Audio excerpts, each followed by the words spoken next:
Good afternoon, Chief Constable. Application. Thank you for joining me here today for our Public Assurance Forum. As you'll know, the Public Assurance Forum is an opportunity for me to raise with you issues that many members of the public raise with me. So in doing my job as a representative of the citizens in Gwent, I am holding you to account and really providing an opportunity for you to explain more to us about policing here in Gwent. Today we're here in Newport. This Newport is our city here in Gwent, and we're here at the University of South Wales in our city centre. And as we go through our conversation today, I will be asking you some questions about the city centre that businesses have asked of me and residents have asked of me. So there will be some issues around the city centre that I'd like to raise.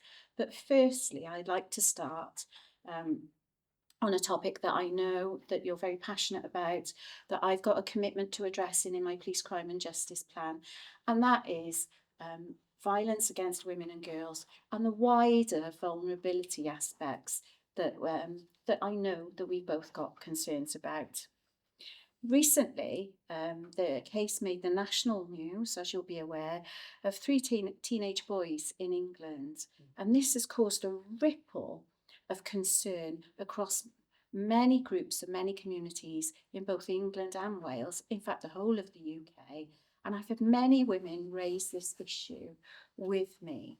And the issue is that these young boys were spared jail after being convicted of raping and filming two young victims in separate incidents. And one of the concerns that people have around this is that this reinforces the perception amongst many women and girls that reporting abuse and violence is just not worthwhile. While this wasn't a policing decision, can you reassure victims of your commitment as the Chief Constable here in Gwent to protecting our women and girls? Yeah, thanks, Commissioner. Obviously, I won't be commenting on that particular case, which involves a separate force.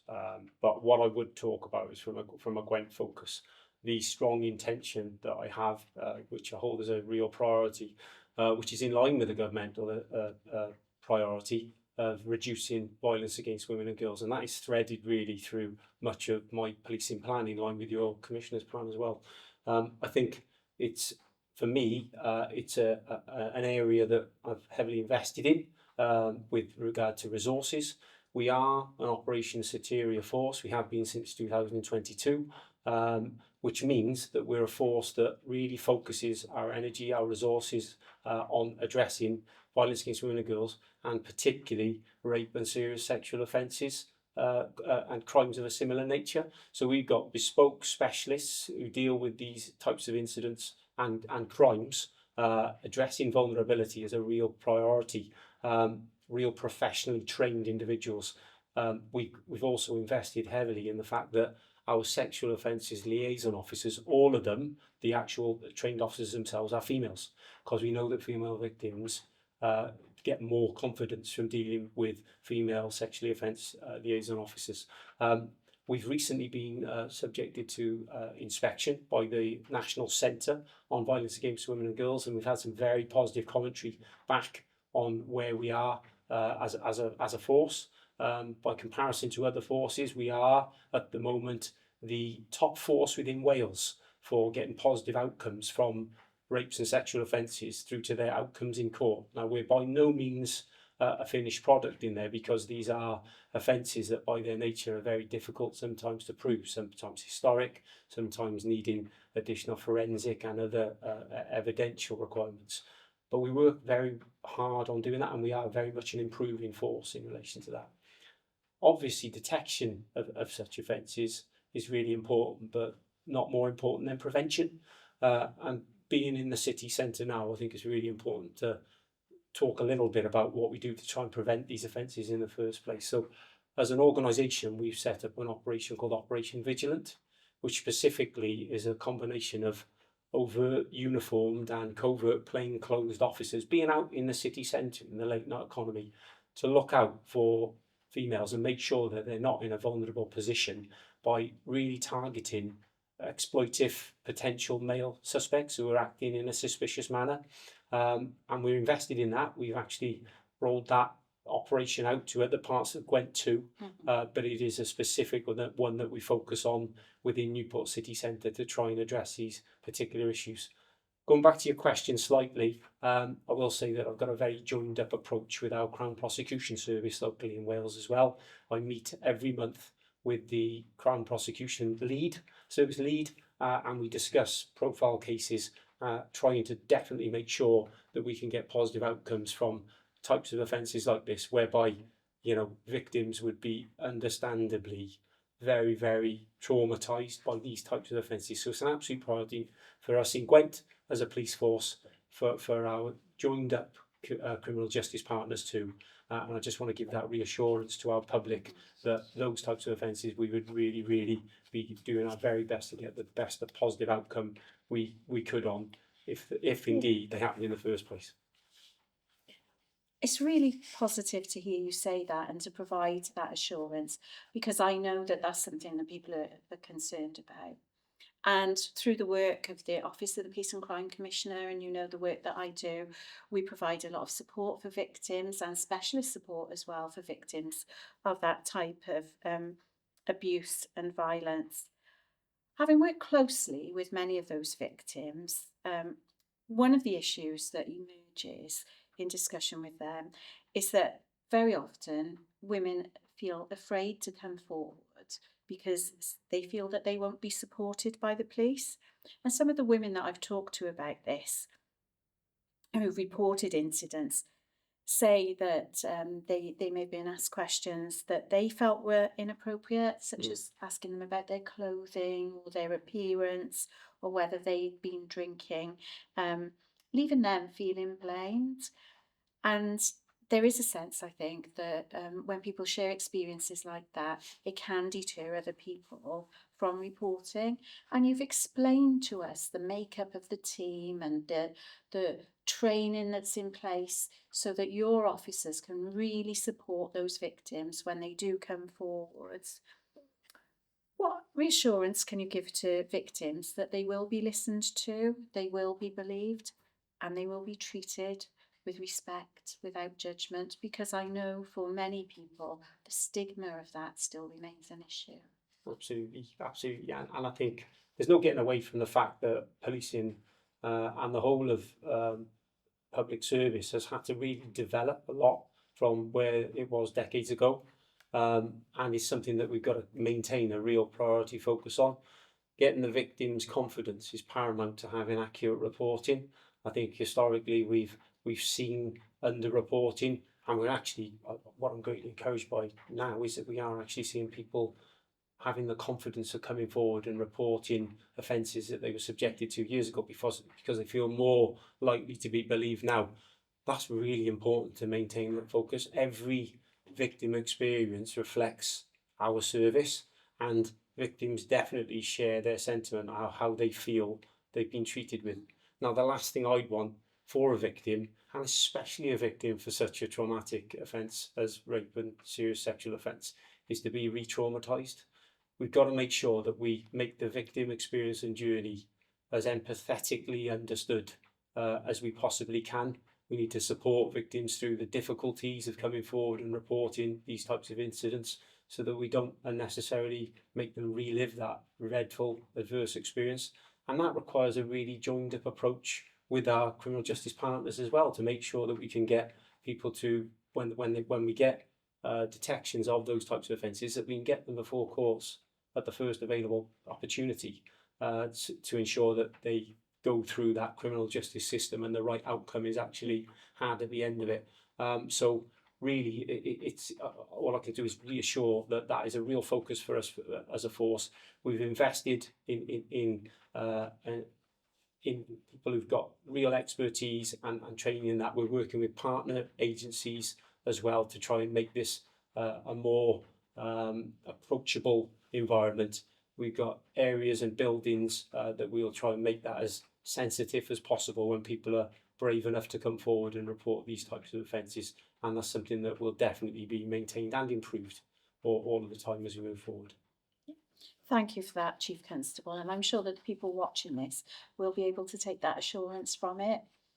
And I know that we've talked about some very serious crimes there, but of course there are other aspects of vulnerability that present that are not just an issue in terms of policing, but also an issue in terms of partnership working. And you've talked about partnership working already.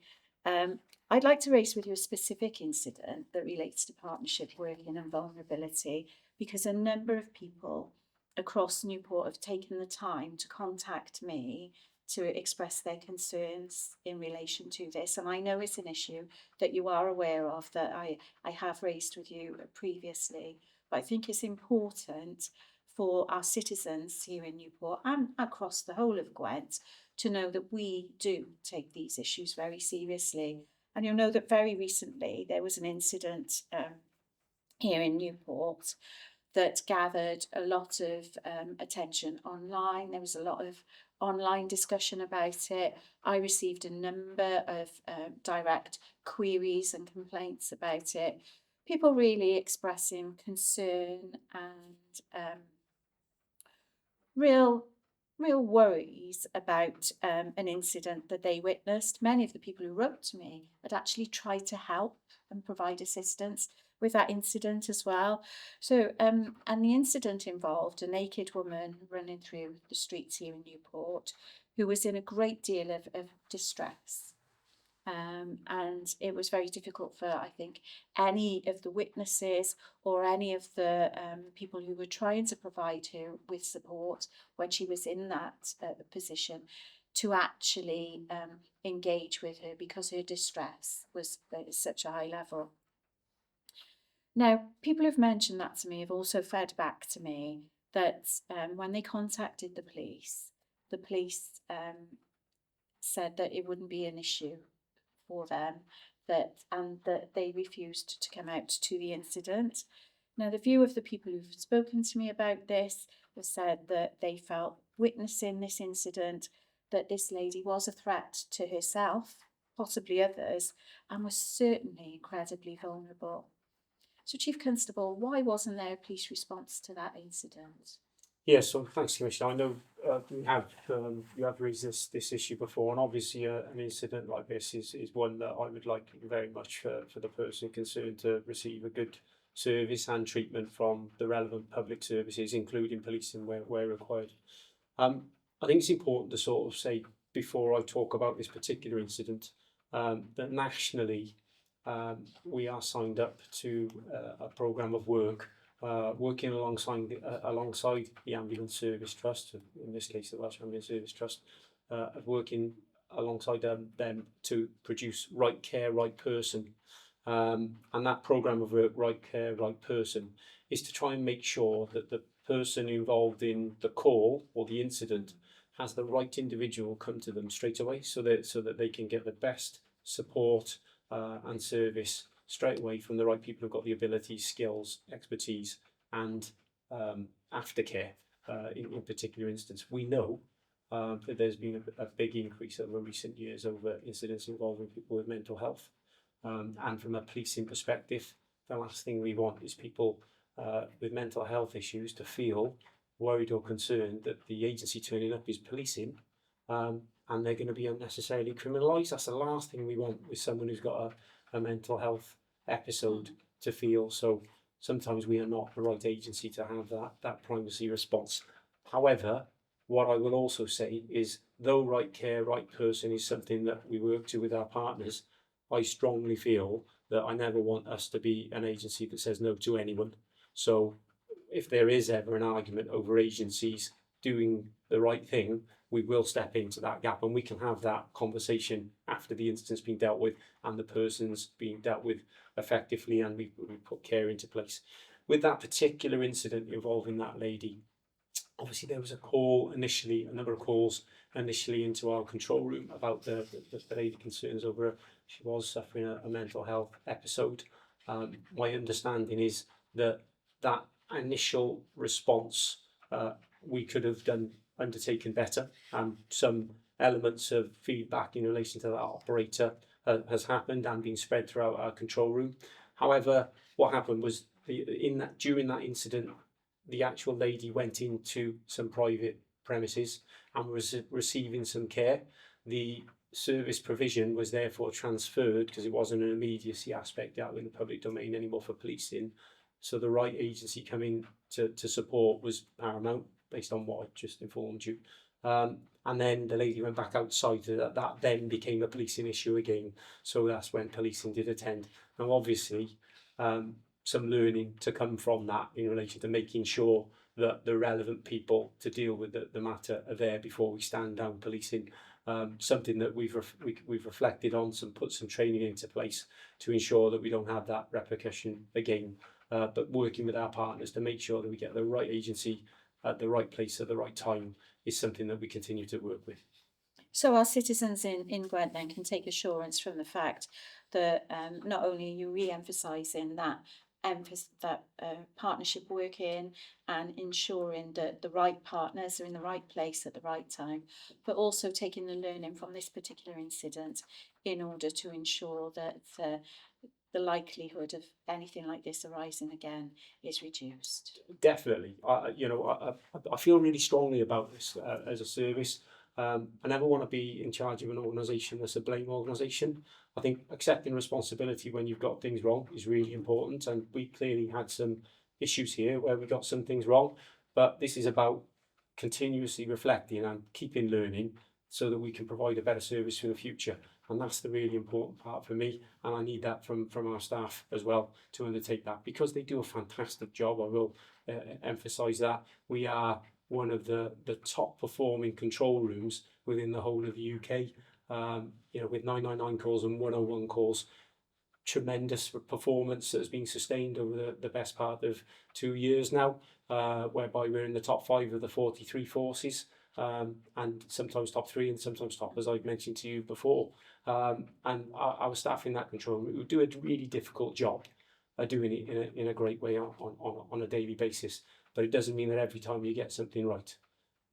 The issue is that when we do get it wrong, we hold our hands up, we internally reflect on what we could have done better, we develop ourselves as an organisation and as individuals, and we learn and give a better service as an outcome.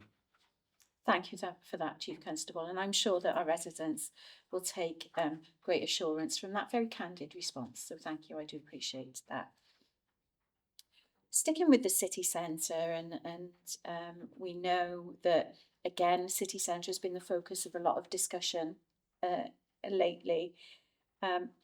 One of the things that businesses have raised with me is that they've been frustrated in seeing shoplifters arrested and then very often quickly back out on the streets, often reoffending. And I do understand, like other issues that we've discussed, it's not solely a policing issue, but it remains a priority in terms of our plans. So what are the police doing to address this cycle and reduce reoffending as well? So I think, first of all, I will say that I do empathise greatly with businesses who are victims of shoplifting. I think sometimes there's a misperception that it's a victimless crime. Yeah. And that's really wrong, because there are victims. Those businesses are often small businesses, people whose livelihoods, their families depend on their income. So it's very much a victim-led crime. I will say that we are an outlier as a police force in general across the UK. I think I'm really pleased in the fact that across the whole of Gwent, we've seen a 19% reduction in shoplifting by comparison to the previous year. We're one of the only forces that have had that, and I think that's really important to stress. However, that doesn't reflect the city centre experience in Newport. We've actually seen an increase in shoplifting within Newport, and that's something that we've got to really tackle. So I think there's a combination of factors here. There's elements of success that we've experienced in other areas of the force that we've got to mirror within Newport city centre. We've got to target harden. We've got to give that crime prevention advice. We've got to look at where businesses can do small things to make a big difference. We've got to be visible, both our officers and our police community support officers being out there as a visible deterrent to make sure that these crimes don't get committed in the first place. And we've got to work on just not education, but also distraction aspects of some of the offenders. We know that some of the offenders that we got in shoplifting are repeat offenders. Although we've seen a reduction in repeat offenders again across the force, we have got to target those individuals who are committing prolific shoplifting. Now, I won't hide away from the fact that that's going to get even more challenging when the sentencing bill comes Yes. comes into place, with some of the restrictions that we'll have in relation to shoplifting. And I share some of the frustrations, obviously, as a police service we do, in relation to some of those abilities that we're going to have for sentencing guidelines. However, we've got to work together on how we deter these types of offences and look at other ways of tackling these issues. Now, we've got our CADROs, our crime and antisocial behaviour deterrence reduction officers, crime and disorder reduction officers. And it's really important that we work with those individuals on how we can design out these types of crime. Now, they've been having some real successes, and one that really springs to mind is the reduction of shoplifting that we had going on in Tesco's, not far from the city centre, and that we've seen a real reduction in what was a prolific area of shoplifting in that particular area. We've seen no crimes committed in May, which I'm again greatly encouraged by, because we've worked with the store itself. So we've got to do more of that to address some of these issues. But I do understand the concerns of businesses within the city centre, and really keen on working together with them and other public services in addressing these as a priority. Thank you for that, Chief Constable. And just thinking about the city centre as a whole, we know we've got our businesses here, and we've got our nighttime economy. We've actually got a lot of residential property within our city centre as well. So we've got people who choose to live here. And of course, we've got the people who will be come into the city centre, and they'll be the customers for those businesses as well, both for leisure and consumer activities as well.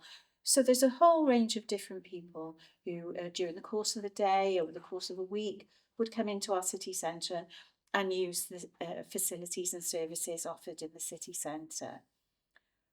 One of the really challenging issues that seems to be facing people at the moment is around antisocial behaviour in the city centre. And I've had, again, a lot of correspondence around this from members of the public who have expressed concerns about behaviour they've witnessed in the city centre, or activities that have been ongoing, disturbances that have taken place. And many of these may not actually be criminal activities, but nonetheless, they are distressing to members of the public who want to come into the city centre, and also, of course, problematic for our businesses as well. We've got a public space protection order on the city centre here in Newport. How critical is it that we take a real partnership approach to making sure that that is implemented throughout the city centre? Yeah, I think we discussed before, Commissioner, haven't we, about antisocial behaviour and the fact that we shouldn't ever misunderstand what a huge impact this has on people who are subjected to it on a regular basis. But I think you're very accurate in what you say, that some of this antisocial behaviour doesn't fall into, per se, crime. In fact, over 70% of it, right across Gwent, it falls into a nuisance category. Now, that doesn't mean to lessen the effect that that's having on the people who are reporting it, because day after day, they are seeing things and hearing things and living in an environment which is antisocial behaviour. So that action has to be undertaken by us to try and address these issues.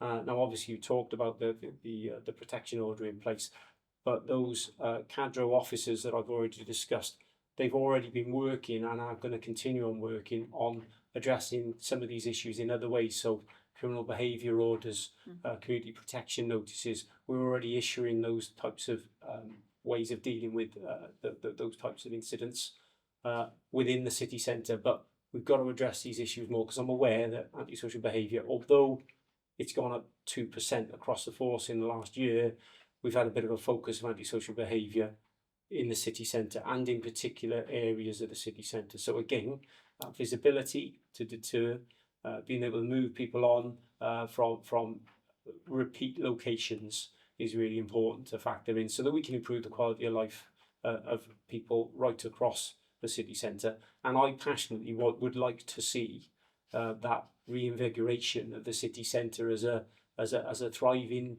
business area that people want to come to because they enjoy their experience of coming into Newport City as well. So working with our partners is going to be a key part of that, to be able to design out that type of issue going on. Otherwise, we're not going to be able to attract individuals here to come here as a preference place. It's really positive to hear you express such a strong commitment to working in partnership to try and address some of those challenges. Something, of course, that will come up in relation to that will be resource issues. What commitment can you give, Chief Constable, in terms of resources allocated to the city centre? Yeah, so I think a combination really. We are sustaining the number of uplift officers that we've had for a number of years. We've still got a very positive recruitment aspect of officers coming in, and they are allocated accordingly across the whole of the force area. It's really important that we have the right numbers, both from a neighbourhood policing perspective, but also from a response perspective, as well as detectives within the city centre, because obviously there's things like Operation Vigilant, which I've already discussed, but also, you know, high visibility in the late night economy is something we have with our city safe operations as well, which is a focus for us. PCSOs, having that investment of officers, we're both fully committed to a neighbourhood approach for the force, that high visibility. We know that's directly linked to the mission statement for the force of improving trust and confidence. We know that visibility, that neighbourhood, that connection, that regularity, that familiar face, that's really important for not just our communities, but for our business community to feel as well. So having the right resources here to be able to tackle all of those issues is definitely a focus for us. Thank you for that. I'd like to move out now from the city centre and just give you some feedback on something that some of our residents have been telling me across our neighbourhoods. And a real privilege in terms of my role is the ability to get out and meet so many people across our different communities, different ages and backgrounds. And I'd just like to raise with you some of the queries that they've asked me about. So I went to a meeting just last week actually, and some of the residents actually said to me that they felt they live in a nice area that is traditionally quiet with very few issues, but they say that they're seeing an increase in open drug dealing. And that raises a wider concern, really, I would say, Chief Constable, in terms of what action Gwent Police are taking to tackle the rise in drug-related crime.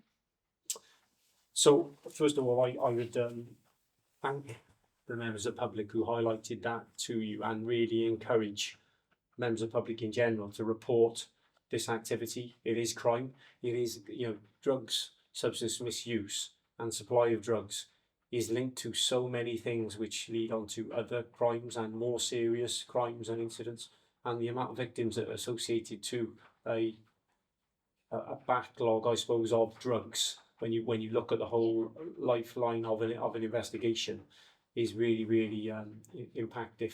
So I'd really encourage reporting these types of offences at all times. We have seen an escalation in drugs supply crimes, particularly in Newport. On the one hand, I always feel that when you see sometimes an escalation in numbers, it's a positive thing in the fact that you're identifying it and you're addressing it, and you're proactively having officers who are going out and taking action to address it. It is strongly linked to serious and organised crime, and although something might seem low level, drugs dealers and the whole of the drug supply chain has got a hierarchical system, and there are people who sit at the top of that chain. So I think what's really encouraging for me within the force is the amount of disruption that we're undertaking in relation to drugs activity. At the top end, we have had some real successes with a clear hold build programme in Rumney, and we're looking to mirror those successes and get those results in the near future in Pill, in Newport. If I talk about some recent activity, our serious and organised crime disruption, our teams have worked really hard on. In fact, they've received a national award on in recent times. If you go back a couple of years, we made only about 50 serious and organised crime disruptions, and now we are over 400 a year. So a real improvement in that. And I think no better example than a recent investigation that culminated on the 23rd of March with 7 individuals being convicted, and the ringleader being convicted for drug supply of heroin to a street value of over £3 million, and crack cocaine to a street value of over £5 million. And that led to that ringleader getting 15 years imprisonment. So a real strong message for me is that drugs supply and drugs organised crime will not be tolerated within Gwent, and will feel the firmest of responses from us as a service. We will be addressing it hard. So I really would encourage our members of the community to ring it in if in any doubt at all, and be assured we will take very positive action in relation to that. It's really reassuring to hear you say that, and to really emphasise that commitment. And for our citizens as well, if they don't feel able to report directly to the police themselves, they can contact Crime Stoppers, Indeed. can't they? And for our young people, there's a scheme called Fearless, and they can report any incidents or concerns they've got completely anonymously. So they can do that in the knowledge that they will be safe if they report any of those incidents in. 100%. And I say, I would, say that we really do our best to anonymise people when they are reporting information like this. But as you say, there are agencies who will be able to do that without us ever knowing the identity of a reported person. And there's many third sector partners and charities that would assist in relation to that if people didn't feel confident to report it directly to us. Thank you for that. And Chief Constable, something else that comes up linked to that particular issue is the use of bikes and motorised bikes, e-scooters. And we know that in some of our communities there are particular problems with this. Our residents report back to me that there are issues with masked individuals on motorbikes that they know to be drug dealing, riding dangerously in their communities. And not only is there that connection to organised crime, but also there's the risk that poses to residents and to themselves. So what action are the police taking to address that issue? Yeah, thanks, Michelle. So the off-road vehicles and e-vehicles, first of all, I will say it's really important for parents who are considering buying these items for young people, because it is a lot of people who use them are young people. They're not legal items for our roads, and I know that there's a bit of confusion on that within Wales, but they're not allowed to be used on our roads. We as a force take very positive action in relation to dealing with these types of vehicles. I think it's fair to say that there's obviously national priorities set by the government that policing have to quite rightly concentrate on, but what's really evident for me when we speak to our local community councils and stakeholders and our communities is that off-road biking, e-bikes and criminality associated with these types of vehicles is amongst their top 5 concerns. Yes. Absolutely everywhere across Gwent, and Newport is no different. Different in the fact that some of our areas across Gwent think about heritage crime and rural crime and those sort of aspects. In Newport, very much more of a fear of safety on the roads, plus a link to criminality and drugs dealing that we just discussed. Something that we've prioritised, really focused on. We've had lots of seizures, nearly 200 seizures of these types of vehicles within Newport within the last year. We've got a lot. Just about a 12-month ago, we launched within the force our community action teams, an inspector, 2 sergeants, and 4 teams of PCs and PCSOs who are working in the top hotspots of crime and antisocial behaviour within Gwent. Now, there's always been at least a team dedicated to Newport's local authority area. initially in Ringland, and then moving into Betus. And now I'm pleased to say that actually from next week, there will be 2 community action teams operating for the next 4 months within Newport. One particularly looking at Dufferin and the Gare area, and another in Lisware. And literally they will be dedicating their times to addressing issues which are prevalent to the communities that they're concerned of in those areas in Newport, and very much a focus will be on disrupting those types of activities. I will just say with the community action teams themselves, to put into context the sort of results that they're getting, within the last 12 months, that team of community action teams, which are in addition to neighbourhood officers, have had 326 arrests, 346 arrests. They've got a positive outcome rate on their investigations, which is over 50% of all things they investigate, and they've seized 240 vehicles within that 12-month period. So they're a really positive, proactive team, having great results, and all communities that have had them for the periods of time have fed back tremendous feedback about them making a real difference within their areas.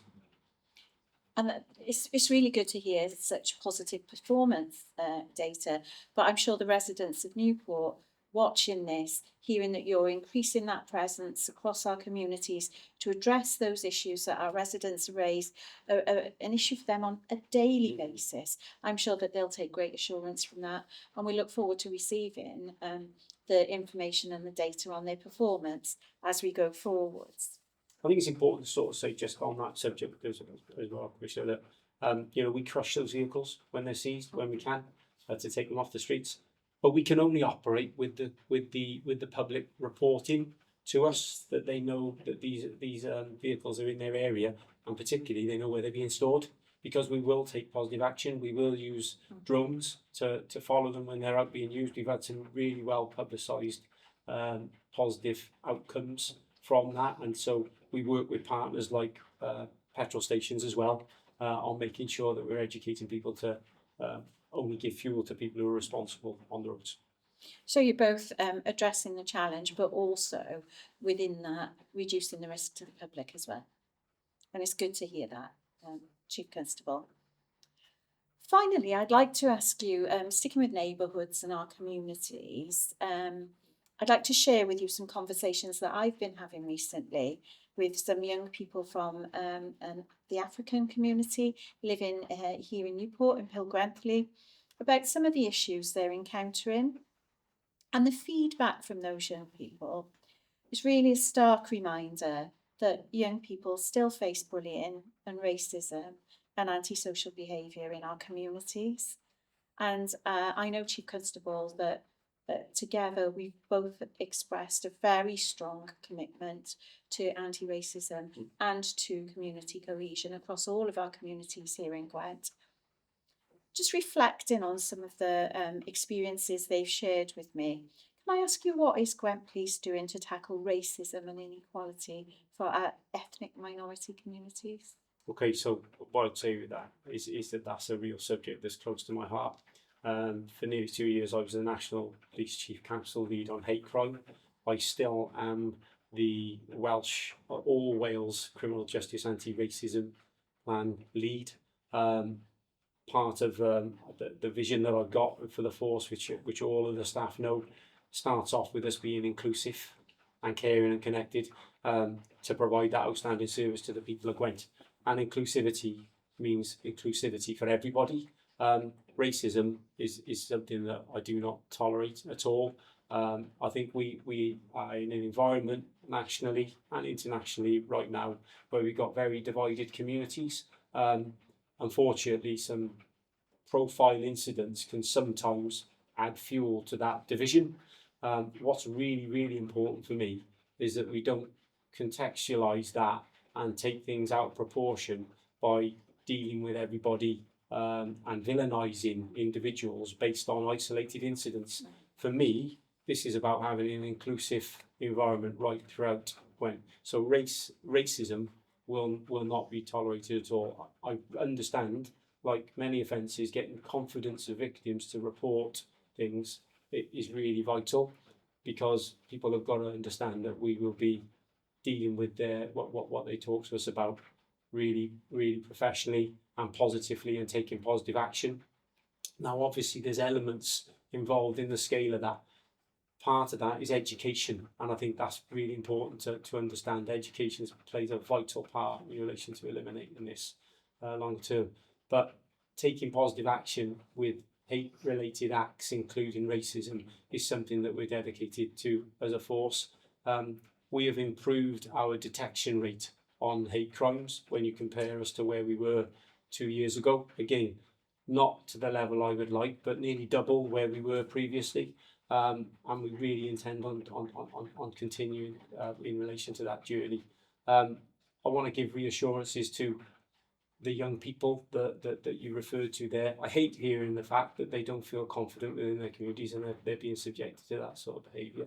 That is something that I really would like to see stamped out, because I don't think that does anything positive for our community in general. And I think, us all being together and united on that and having no tolerance for it is really important for me. Absolutely, and you'll be aware, Chief Constable, that one of the actions I've been able to undertake as the Police and Crime Commissioner is to establish a fund, a community engagement fund, with a strong focus on community cohesion activity, so that groups across the whole of Gwent, if they'd like to undertake some activities that bring people together, that strengthen community cohesion, they can apply to that, and we'll be able to help them to fund some of the events or the activities that they would like to implement. So there's a lot of work going on, and we've got a strong commitment. How are your officers interacting with these communities to break down the barriers and provide reassurance that reporting offences will be taken seriously? Yeah, so all of our officers receive training when they join the organisation, but that for me is not enough. We've got a lot of officers with differing lengths of service, and I need to have an absolute confidence that they all understand what the expectation is and to take positive action. So we've ensured that training is threaded in through a number of different providers, external providers with lived experience as well, and we roll that programme throughout all of our officers and staff to ensure that they're aware of some of the issues. We know historically that people have had adverse experiences. People from different ethnic heritage have had a disproportionality rate on many different things, and addressing those issues is really, really important for us. So we monitor that really carefully within force, within our own governance systems. We look at coercive powers, stop search, use of force, lengths of time with people within custody, ways that complaints are dealt with, because addressing any disproportionality rate on any protected characteristic, including race, is something that's a priority focus, so that we can ensure that everybody has a real level service off us, to make sure that all of their needs are met and they get confidence in us as an organisation that's embedded in working with them and providing a better quality of life for everybody. Thank you for that, Chief Constable, and I really welcome that discussion and our focus on community cohesion and equalities, because I know that we share a passion and a commitment for that. So thank you very much for your very candid responses and for joining me here today in Newport to address many of the issues that our citizens here in Newport have raised with me. Thank you. Thank you.